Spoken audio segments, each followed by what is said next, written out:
اشرح لي صدري ويسر لي أمري واحلل عقدة من لساني يفقهوا قولي. اللهم اجعل جمعنا هذا جمعا مرحوما وتفرقنا من بعده تفرقا معصوما.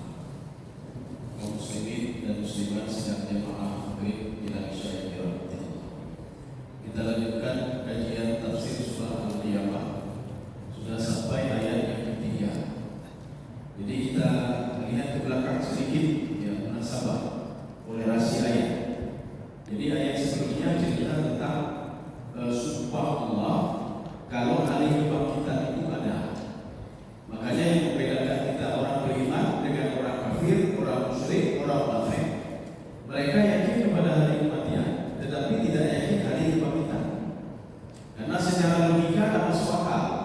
Setelah tulang-tulang itu hancur, kemudian daging sudah berserakat, sudah hilang, tiba-tiba bisa dibangkitkan kembali. Makanya di dalam Al-Quran setiap ada sumpah, itu ada jawab sumpah. Jawab sumpah itu dua modelnya. Yang pertama lahir, nampak. Yang kedua mustatir, tidak nampak. Yang nampak bagaimana? Contoh seperti bati wa zaituni wa turi sinina wa hadzal baladil amin. Jawab sumpahnya apa? Laqad khalaqal insana fi ahsani taqwim. Jadi Allah bersumpah demi wahdi, demi zaitun. Ada apa dengan sumpah itu? Sungguh saya sudah menciptakan manusia sebaik-baiknya. Jadi manusia itu tak perlu ditambah lagi, materialnya tak perlu ditambah lagi, tak perlu dikurang lagi, sudah sempurna. Itu bahaya. Ada yang tidak nampak mustatir, ya contoh seperti surah Al-Qiyamah. Ketika Allah sudah bersumpah, la uqsimu biyaumil qiyamah wa la uqsimu bin nafsil lawwamah. Jawab sumpahnya apa? Jawabnya mustatir. Mustatir tidak nampak. Jadi bagaimana dimunculkan di dalam tafsir dan wa'adzuna, kalian betul-betul akan dibangkitkan nanti di padang mahsyar. Makanya kita karena yakin kepada Al-Quran, kita punya landasan. Kita punya landasan. Landasannya apa? Al-Quran Al-Karim. Al-Quran menceritakan kalau kita akan dibangkitkan di padang mahsyar, maka yakin bedanya. Hadis menceritakan kalau kita akan bangkit di padang mahsyar, maka yakin bedanya. Ya kita yakin.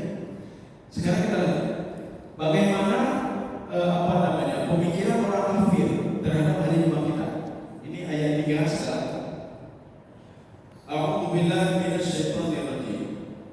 Bismillahirrahmanirrahim. Ayahsabul insanu alla najma'a 'idhamah. Ya, sekarang kita dengar terjemahan ini. Apakah manusia mengira bahwa kami tidak akan mengumpul kembali tulang belulangnya? Oke. Sekarang kita lihat. Ini hamzah di depan ini. Hamzah ini itu masuk ke dalam kategori istifham. Istifham itu kata tanya. Kata tanya itu ada dua. Ada kata tanya yang butuh jawaban, namanya istifham insyai. Yang kedua ada kata tanya tidak butuh jawaban, namanya istifham khabari. Ini tidak butuh jawaban. Kalau tidak butuh jawaban, apa ini istifham apa ini? Maka kalau dalam terjemahan apakah? Berarti kan butuh jawaban. Ini tidak butuh jawaban. Ini makna istifhamnya khabari, jenisnya takdir. Artinya Allah ingin menguatkan lagi kalau manusia itu betul-betul akan dibangkitkan di padang mahsyar. Makanya Syekh Tontowi mengatakan, madhunul ayat, kata beliau, jawabu al-qasam. Ini ayat yang ketiga adalah jawab qasam dari la uqsimu biyaumil qiyamah wa la uqsimu bin nafsil lawwamah. Jawab qasamnya apa? Kalimat yang tersembunyi di dalam ayat satu insan. Ini kata Syekh Tontowi. Tetapi penafsiran mengatakan tidak. Jawab qasamnya itu mustatir, tidak nampak. Apa jawab qasamnya? La tub'atsuna. Manusia akan dibangkitkan nanti di padang mahsyar. Coba yakin tidak? Kita yakin. Kenapa? Al-Quran memberikan informasi tentang itu, hari kebangkitan.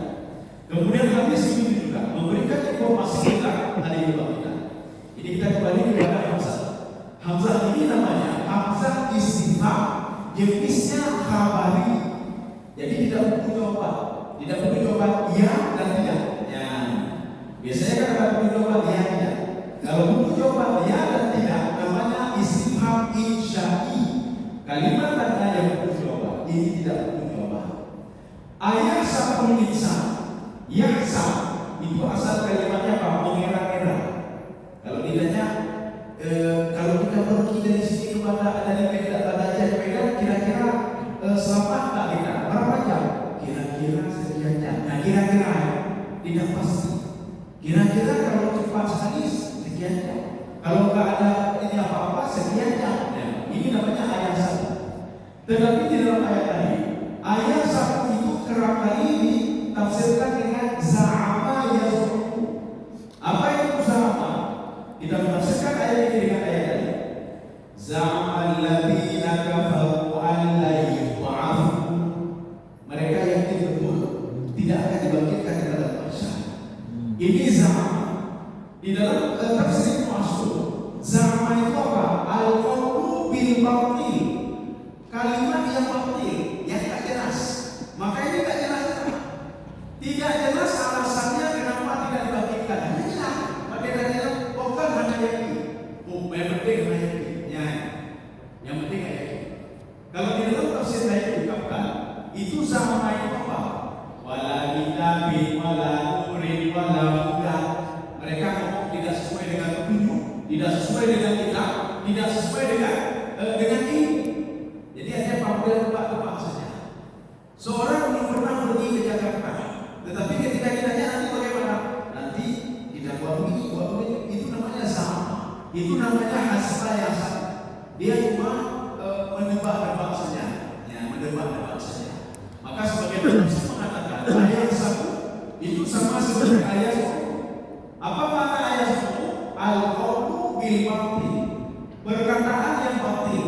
Al-qawlu bil kadhib, perkataan dusta. Al-qawlu bila mure wala kitabin wala huda. Setiap perkataan yang tidak punya landasan hukum, tidak punya kitab, tidak punya ilmu dan lain sebagainya. Ketika ditanya, kira-kira langit kira-kira dia yang kira-kira. Ini seperti begini juga. Dalam hadis Rasulullah mengatakan Allah sangat membenci kalau seorang mengatakan qila wa qala. Apa qila wa qala? Wadainya hukumnya menurut dia, menurut kau, betul, yang penting nanti nggak jelas. Itu qila wa qala. Katanya ini hukumnya haram. Bagaimana katanya hukumnya apa? Nah, kalau yang penting katanya haram. Itu nggak bisa. Ini qila wa qala. Tetapi kalau ada qila dalam Al-Quran, wa idza qila lahum la tusiru fil ard. Qila itu apa maknanya? Al-qawlu 'iddatu marrat. Kita sudah ngomong setiap hari jangan bermati be. Ini makna qila di dalam Al-Quran.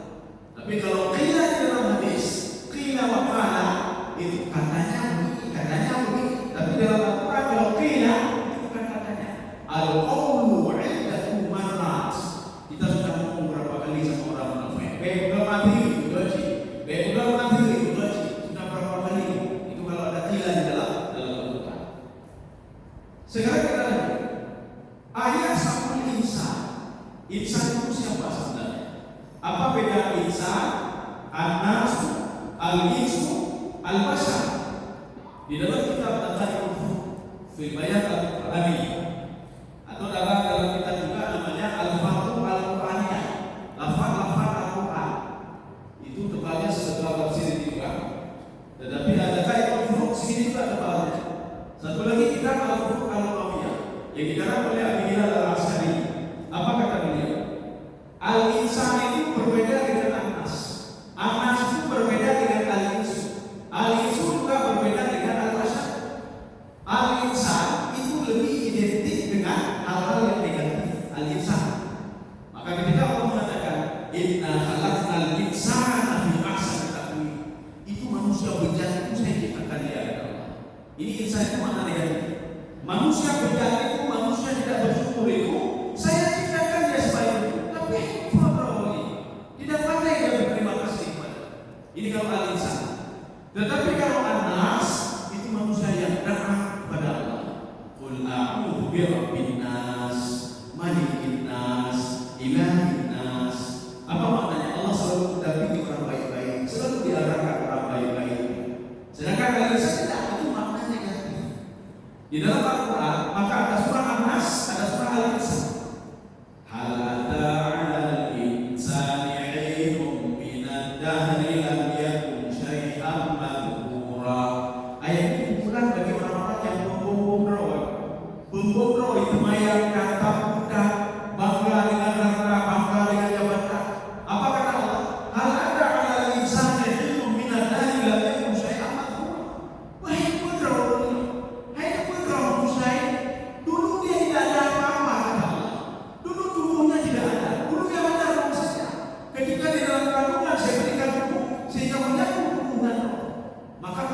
dua kali, tubuh dan roh dua kali.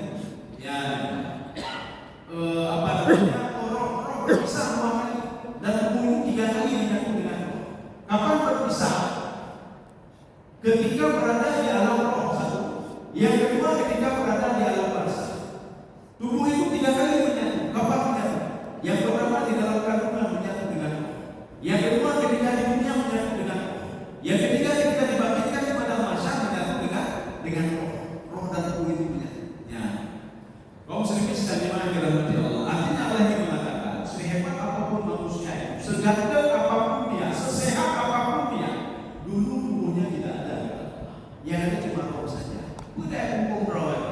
Maka Allah mengatakan dalam Al-Quran, lalu dibuka aja sahabatmu. Kamu jangan ragu melihat tubuh mereka orang tidak salat, tidak puasa. Ayo jangan bukan dengan mereka. Bedakan tubuh hebat, bedakan tubuh itu akan hilang begitu saja. Ketika dia masuk ke alam barzah dari tubuh, kapan menyatu kembali? Ketika nanti dibangkitkan di pada masa. Maka Allah menggunakan kalimat al-insan. Tetapi uniknya ada di dalam tafsir At-Tabari. Imam At-Tabari memang menafsirkan Al-Quran dengan bil-mahfuz. Al-Quran itu dengan riwayat-riwayat. Tetapi pendapat yang mendukung beliau sedikit.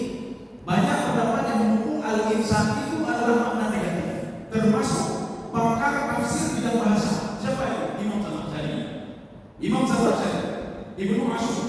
Beliau mengatakan insan itu adalah manusia yang maknanya negatif. Tetapi Imam At-Tabari mengatakan al-insan di sini kita bisa buka nanti tafsir At-Tabari. Apa kata Imam At-Tabari? Al-insan yang dimaksud adalah bani Adam, masih umum. Jadi artinya apa? Ayah satu insan. Apakah anak cucu Adam mereka tidak yakin kepada hari kebangkitan? Ya. Kalau kita menuju ke dalam tafsir paling simpel, tafsir Imani, tafsir Jalalain. Imam Jalalain juga setuju dengan Ibnu Abbas. Imam Jalalain juga setuju dengan Imam Ibnu Asyur. Dalam dengan tafsir Zamakhsyari, apa kata beliau? Insan ini kafir. Orang kafir itu orang yang tujuh golongan. Apakah dia kafir nikmat? Apakah kufur lisan? Apakah kufur nikmat? Apakah kufur inat? Ataukah kufur kufur? Ataukah kufur nifaq? Ataukah kufur ingkar? Tujuh ini semua masuk dalam kategori al-insan. Ya, itu dalam perspektif Imam Jalalain. Yang diterangkan dan dijelaskan di dalam tafsir Sawi itu masuk semua kafir-kafir itu. Makanya orang yang dia dapat nikmat, dapat rezeki tapi tidak pandai bersyukur kepada Allah masuk ayat ini. Seorang yang salah dia beribadah tapi tidak yakin dengan Allah, tidak yakin dengan pahala, termasuk juga kelompok ini.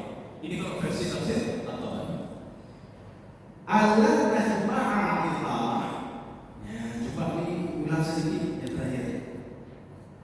Allah najma'a tidak, bahwa kami tidak akan mengumpulkan kembali tulang belulangnya. Ya. Pertanyaannya, apakah tidak dikumpulkan tulang belulang saja tanpa lagi? Ini berulang-ulang. Kenapa tidak Allah katakan tubuh manusia? Kenapa tulang? Ini namanya majas mursal alam manusia. Jadi sebagian mengatakan apa? Ini maknanya bahwa adalah ajasan. Allah kumpulkan kembali sehingga menjadi daging dan tubuh. Ini namanya cukup menyebutkan tulang. Tulang itu sudah mencakup semuanya, mencakup tubuh manusia. Pernah pada masa Nabi Ibrahim alaihissalam. Ini kalau tidak salah surah Ali Imran. Ketika Nabi Ibrahim minta kepada Allah, wa idh qala Ibrahim rabbi arini kaifa tuhyil mauta. Nabi Ibrahim bertanya kepada Allah, ya Allah, bagaimana engkau menghidupkan orang sudah mati? Engkau bangkitkan kembali bagaimana? Allah menjawab, qala awalam tu'min. Wah, Nabi pandai juga. Dijawab oleh Nabi Ibrahim, pandai ya Allah untuk berdengar dengan mudah. Apa kata Allah Subhanahu wa taala? Fa khudh arba'atan min at-tayr fasurhunna ilayk thumma ja'al 'ala kulli jabalin minhunna juz'a thumma ruhunna ya'tinaka sa'ya. Kamu ambil burung tadi. Penafsir sepakat kalau burung yang dimaksud adalah burung merpati. Kenapa merpati? Merpati di semua negara itu ada. Tetapi kalau disebutkan di burung tertentu, yang hanya ada kalau tadi. Makanya itu merpati. Termasuk burung yang ditiup rohnya oleh Nabi Isa alaihissalam menjadi burung dan kemudian dia terbang. Itu juga merpati. Ya. Jadi ambillah Pak Setelah kamu cincang, kamu dalam sebuah tempat. Setelah itu apa? Kamu ambil itu, kamu letakkan di tempat gunung yang berbeda. Kemudian setelah itu apa? Kamu panggil gunung itu, yakin nasabnya, dia akan datang kepadamu seperti wujud sebelahnya dan tidak pernah terbuka tangannya, kakinya tidak pernah terbuka. Maka mereka pernah terbayang waktu ibadah masyarakat. Ya Allah, kita jauh dunia. Ini jauh kawan ni. Yang kaki itu kaki bapa aja, bukan kapal itu. Ya Allah, kita gila. Ya, makanya tak perlu kita ragu lagi. Tapi semua kembali kepada semula. Pertanyaan selanjutnya, dari mana orang tahu kalau itu adalah hukumnya? Nah, dari mana orang tahu? Dalam tafsir Ibnu Abbas, apa kata Ibnu Abbas? Sebelum manusia itu dibangkitkan di padang mahsyar oleh Allah, roh dan para malaikat itu sudah berdiri semua di padang mahsyar. Ketika itu apa? Allah menyuruh roh untuk mencari tubuhnya. Pertanyaannya, bagaimana roh bisa menghilang tubuhnya? Dijawab oleh Imam Al-Qurtubi di dalam tafsir beliau. Inna ruha yazuru jasadahu fi kulli lailatin jum'ah al-qamar. Roh itu ketika dia sudah berpisah dengan tubuhnya, setiap malam Jumat dia akan mengunjungi tubuhnya di mana posisi tubuhnya. Ketika dia meninggal di lautan, maka roh akan pergi ke lautan melihat tubuhnya. Apabila roh itu dihukum, dia akan pergi ke tubuh. Apabila dimutilasi, tahu dimutilasi, ya roh kemudian badan lalu, kemudian kaki bunuh, maka dia akan pergi ke 3 tempat melihat tubuhnya. Setiap malam Jumat, mana dalilnya? Ketika Nabi Muhammad SAW akan berangkat dari Masjidil Haram ke Masjidil Aqsa, Masjidil Aqsa sedang terbuka. Beliau ketemu dengan Nabi Musa alaihissalam di bumi sekali. Ketemu yang kedua di langit sekali. Itu siapa itu? Ada dua Nabi Musa. Kapan ketemunya? Ketika di Palestina. Perjalanan Rasulullah Masjidil Haram, Masjidil Aqsa. Rasulullah melihat ada 4 orang Nabi. Salah satunya adalah Nabi Musa alaihissalam. Ya, Nabi Musa alaihissalam. Makanya Allah katakan, "Liyuriyakum min ayati." Saya nampakkan kekuasaanku, kata Allah, yang bisa melihat Nabi Musa alaihissalam. Satu. Yang kedua, melihat Nabi Musa ketika di langit kelima. Ini siapa ini? Apakah ini tauhid atau dua-dua tauhid? Atau dua-dua orang? Ya, tauhid. Ya, dua-dua Nabi Musa alaihissalam. Bagaimana dalam satu waktu berada di bumi, dalam satu waktu berada di langit? Karena waktu itu malam Jumat, Nabi Musa alaihissalam melihat tubuhnya di Palestina. Setelah itu langsung balik kembali. Maka penafsir sepakat kejadian malam Lailatul kejadian Isra Mi'raj terjadi pada malam Jumat ketika para roh itu sedang mengunjungi tubuhnya. Dibuktikan dengan Nabi Musa dan Muhammad melihat 4 orang Nabi di Palestina. Salah satunya adalah Nabi Musa alaihissalam. Dan melihat Nabi Musa untuk kedua kalinya pada langitnya yang kelima. Makanya ketika di padang mahsyar, roh itu anak hasilnya yang tubuh, Pak. Kayak kepala di bawahnya. Ya, tubuh naik pada. Walaupun bumi ini sudah dihancurkan oleh Allah yang membantu badan ghairal ardh was samawat. Walaupun sudah dihancurkan, insting roh itu dia tahu tubuhnya di mana-mana saja. Seperti malaikat.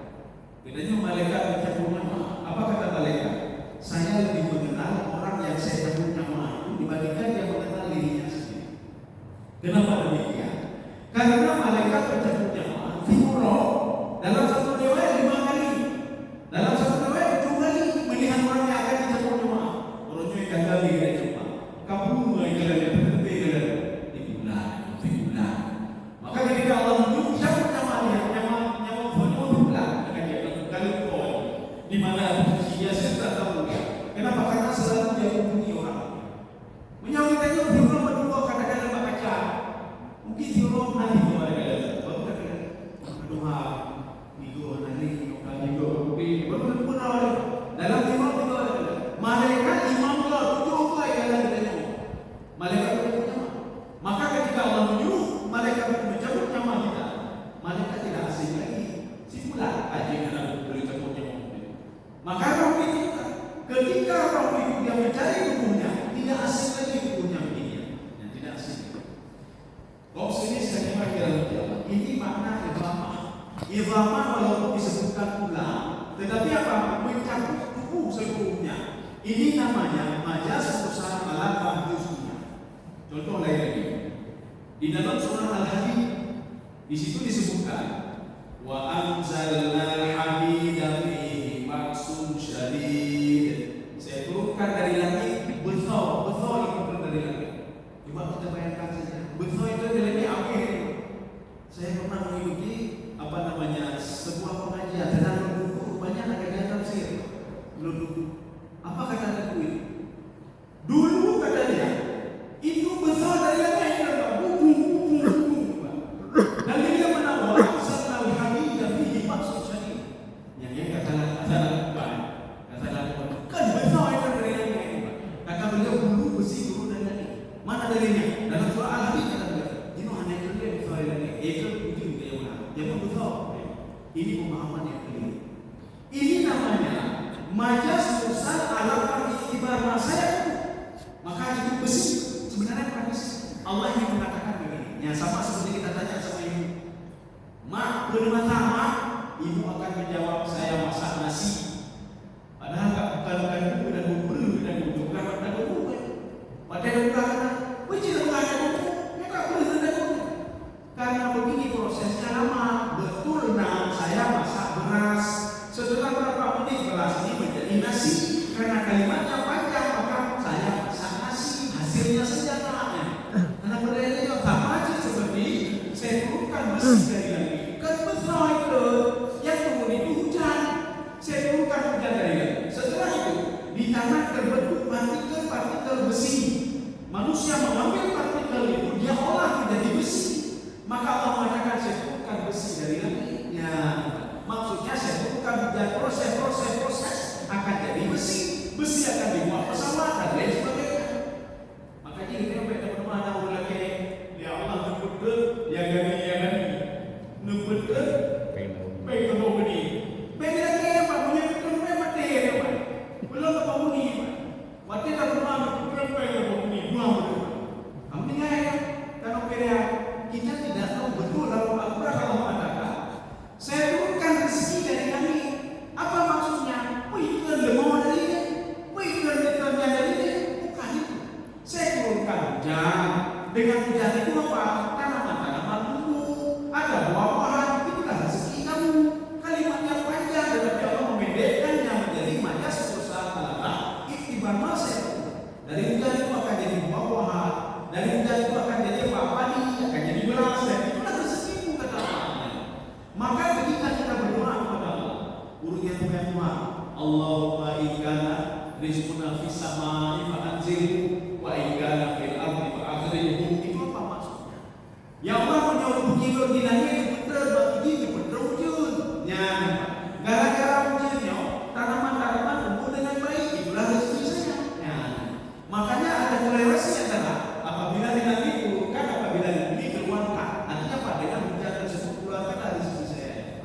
Jadi kayak kebayang dengan ini bukan rezeki dari yang kan kalau dari langit.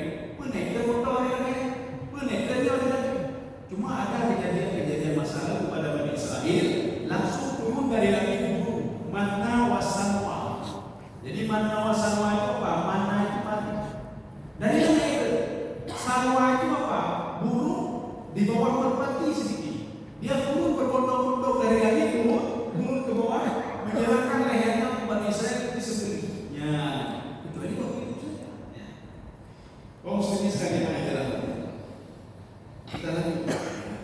Ini penjelasannya apa? Lil-waqti wal ihya. Ya, ada pertanyaan. Apakah mungkin kami bangkitkan dan hidup kembali? Naik ini. Ini kan pertanyaan orang bodoh namanya. Dia tidak tahu kalau tubuh itu dulu mati juga.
sehingga dia menolak haji kebangkitan. Makanya yang sapu itu maknanya apa? Yasmu bila ilmi.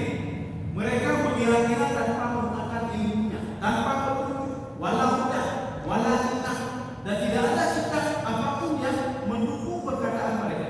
Ya. Maka kita wajib mati, urut kebangkitan wajib mati. Efeknya apa? Orang yang percaya hari kebangkitan nanti, maka dia menjaga-jaga diri untuk tidak berbuat maksiat. Maka pada suatu hari, Abi Hurairah radhiyallahu anhu memanggil seorang pemuda.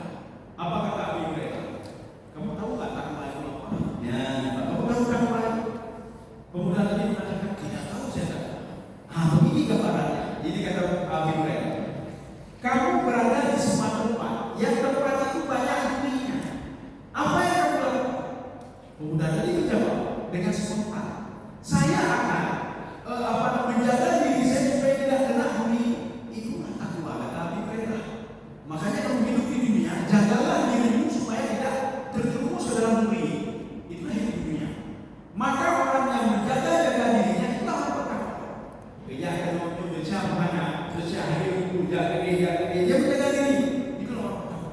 Maka orang tidak bertakwa dia kira alam menyuhana kalau hidup aja itu. Kalau tidak korupsi sekarang apalagi korupsi. Makanya orang yang yakin kepada hari kebangkitan, efeknya apa? Dia akan menjaga diri. Maka jangan nyom kata tegak, meninggal itu berbangkit di padang mahsyar duduk di dunia. Nah, ini kalau kita yakin pada hari kebangkitan. Makanya orang yang terus mengejar dunia tidak yakin kepada hari kebangkitan. Kenapa? Dia yakin tidak ada kehidupan lagi setelah mati. Yang ada apa? Setelah mati kafir. Makanya dia tidak yakin pada hari kebangkitan. Kalau dia yakin, dia akan menjaga diri, tidak berbuat maksiat. Sekarang kita lihat.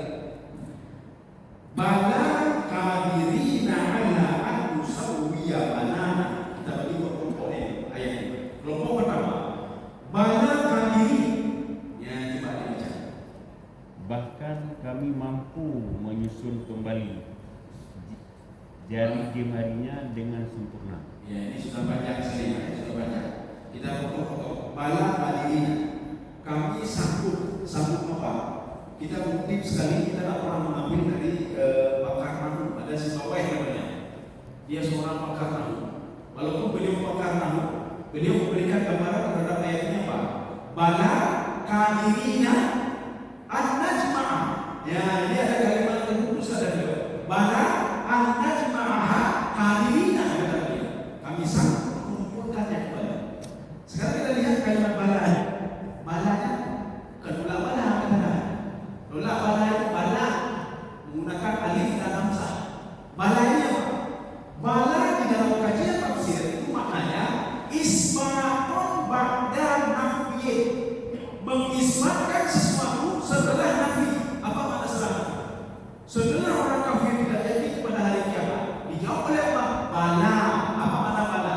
Ayat yang kalian katakan tadi tidak dibagikan itu tidak benar kata Allah. Yang benarnya apa? Yang benarnya adalah kadirina ala al-sawiyah balana. Ya. Maka kalimat bala ini adalah isbatun ba'da nafyi. Mengisbatkan sesuatu, menguatkan sesuatu sebelumnya tidak yakin, sebelumnya dia nafikan. Anak bateo. Ya. Maka punya anak bateo bodoh. Maka bodoh. Ketika dia meninggal dunia baru bateo. Apakah hari bateo? Apakah hari bateo rasul? Bateo ketika pada masa apakah hari bateo? Apakah hari bateo? Ini contoh begini. Kita belum pernah pergi ke Eropa misalnya. Belum pernah pergi ke Eropa. Ada teman kita di Eropa yang sudah pengalaman puluhan tahun bukan di sana. Wadai bawa belok bukan menuju jauh Eropa, mempersiapkan peks dia, mungkin dia, mungkin belajar namanya anak peti. Padahal yang ngomong itu orang pengalaman sudah di Eropa, waktu tahun di Eropa sudah pengalaman, tapi hanya di Mochi. Alam panenaka sama aja lagi orang lain. Ketika dia sampai ke Eropa, kenapa saya tidak yakin kepada teman saya? Kenapa saya tidak yakin? Kenapa saya tidak pahami sekian? Kenapa saya tidak? Ini sama seperti Al-Quran sudah menginformasikan kepada kita.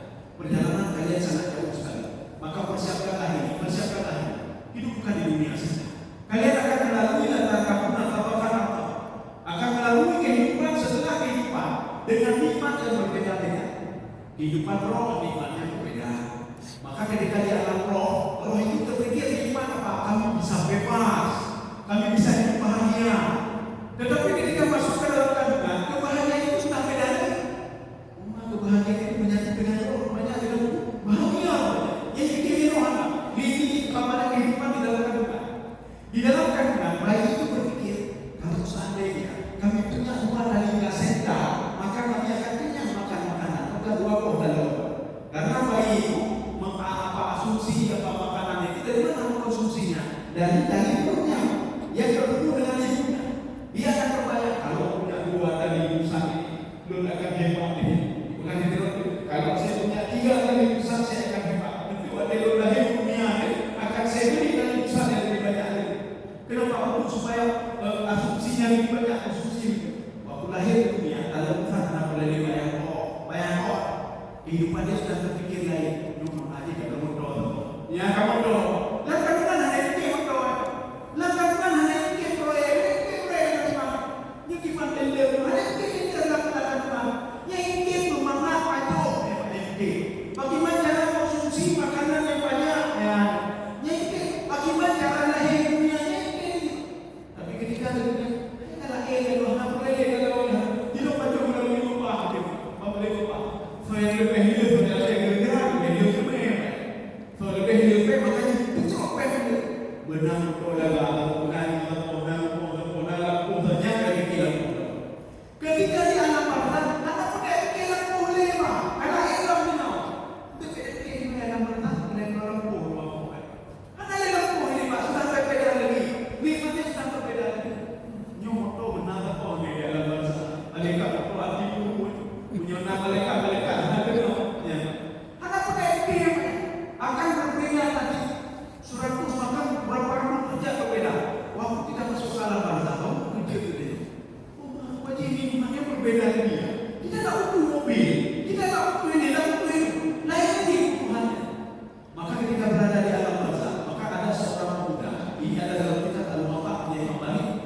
Ketika pemuda itu mengatakan kepada malaikat begini, Zabuni asur ahli. Wahai malaikat, izinkan saya untuk mengunjungi keluarga saya di sebentar saja. Saya mau kasih tahu sama keluarga saya, ini mana penjiwa di alam barzakh. Dan saya heran kenapa kalian masih mau tinggal di bumi. Tambah lagi lahir dunia. Yuk ya enggak Pak, dan kandungan. Maka lahir rumah dunia. Ya, maka lahir dunia. Baik tidak mama itu mama. Tapi ketika lahir mama dunia. Maka mereka mengatakan, nah la ahad yunqidhuhu illa nafratun thaniyah. Tidak ada yang bisa membangkitkan tubuh itu kecuali iman sangkakala yang kedua. Baru dia bisa bangkit. Yohana maknanya apa? Nikmat alam barzakh lebih dahsyat. Maka ketika seorang berada di alam barzakh, begini di padang mahsyar mereka, waktu di padang mahsyar kalah dia sudah beda lagi. Waktu masuk dalam surga sudah beda lagi. Maka kenapa kita tidak janji pada nikmat surga? Kita membanding-bandingkan dengan dunia. Yang butuh sesuatu pakai remeh, mana mungkin Tuhan itu lebih mungkin nikmatnya berbeda. Kita berpikir dengan nikmat di dunia. Sama lagi bayi dalam kandungan berpikir siapa berpikir bayi dalam kandungan.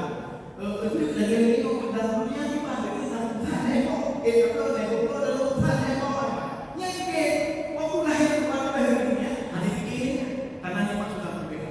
Ketika seorang masuk ke dalam surga, maka kerja-kerja gurunya berbeda sekali dengan dunia, berbeda sekali dengan alam barzakh, berbeda sekali dengan padang mahsyar.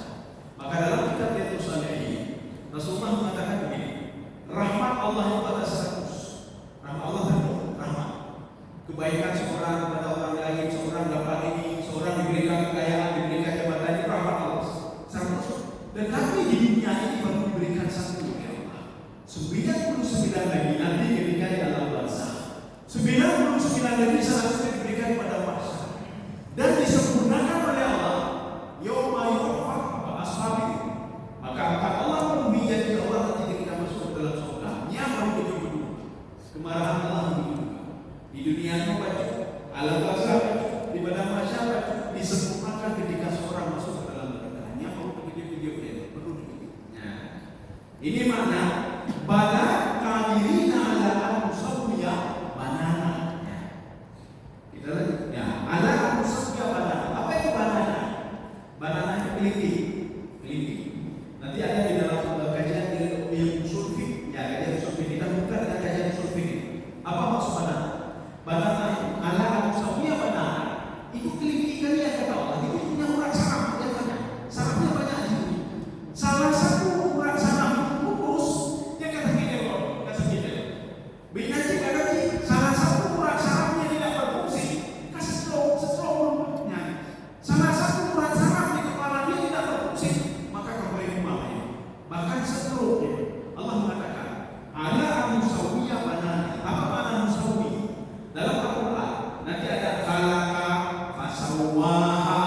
Ya, maka kita jangan salah paham.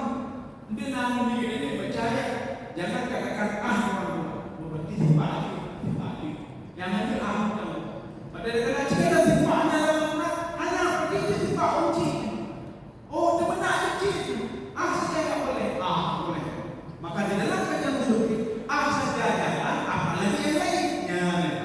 Jadi apa mafhum apa yang namanya? Nanti ada mafhum mukhalafah, ada mafhum muwafaqah, ya. Ada satu lagi mafhum apa namanya? Yang kecil saja tak boleh, apalagi yang besar. Ya. Menjadikan Yahudi saja orang kafir sebagai teman saja tak boleh, apalagi sebagai pemimpin. Nah, ini makna musawiyah pada saya rakit kelingking dia. Saya rakit orang-orang kelingking dia sehingga tidak pernah salah. Itu kita menikmati ini, menikmati kelingking, menikmati semua. Tapi kita tidak tahu yang menggerakkan adalah Allah. Kita menikmati matahari, kita menikmati dia tertidur dengan sendiri. Kita menikmati kehebatan tubuh ini. Makanya tubuh ini kan begitu hebatnya. Kalau manusia sudah ngantuk, ya begitu. Tubuh ini hebat, ini bahkan dia sudah mengeluarkan sesuatu hal yang menunjukkan kalau dia sudah capek. Kita itu tak lawan. Minta kopi dulu di mana lain? Hai tubuh kah? Bagi sekali mah. Nyawa dia. Minta kopi dulu. Kamu nyiksa tubuh lagi. Kalau dia sudah ngantuk tidur saja tidur hebat. Ya, begitu cantiknya tubuh ini. Katanya mesti berdoa, minta dia beli juga mereka itu mesti. Artinya apa? Mau ya kayak ini apa pikir? Banyak ini kayak ini. Yang tenang, kebakaran lagi. Yang tubuh ini yang muncul kahek di istirahat tidak. Nanti apa? Itu cantiknya tubuh. Tubuh ini ketika ada sel-sel yang sudah mati, dia bentuk kembali dari sel itu. Akhirnya kalau kita bangun tidur, segar ya. Walaupun tidur cuma berapa menit saja, sudah segar kembali. Apakah itu tidak terpikir oleh kita? Ini namanya al-musawiyah. Saya sempurnakan tubuh manusia. Ya. Jadi beda lawan, ngobrol kan ini, wah betul problem. Saya lagi yang penting ada. Jadi ini baik itu. Rumah ini kita bayar, makanya akibat yang pakai teknologi dan punya kita sudah memberitahukan, ya sudah memberitahukan kita. Ini sudah begini, ini sudah begini. Ya, kau sendiri sedang berada dalam Allah Subhanahu Wa Taala. Kata 2 menit. Ya, kau kasih. Di insyaallah pertemuan selanjutnya kita lanjut balik ke ilmu insan yang dalam 2 menit ini mungkin ada yang bertanya.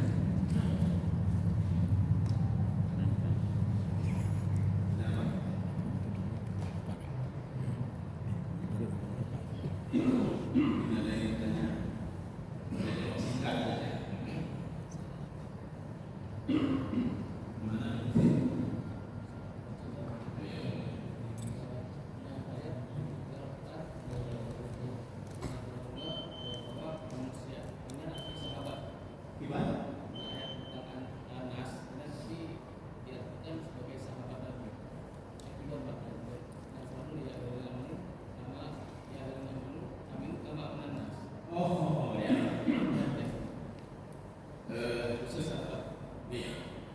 Jadi Anas itu sebenarnya bukan sahabat saja, itu interpelasi tafsir.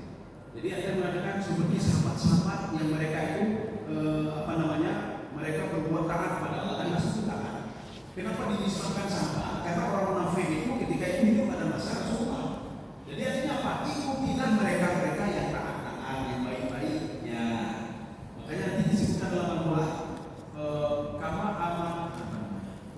Ada anak apa tadi? Bukan begitu. Bukannya dia tidak aman. Ada sebelumnya dalam surah Al-Baqarah. Ya. Amin. Berimanlah kamu seperti orang beriman ini. Karena waktu itu ada sahabat, maka ditafsirkan sahabat.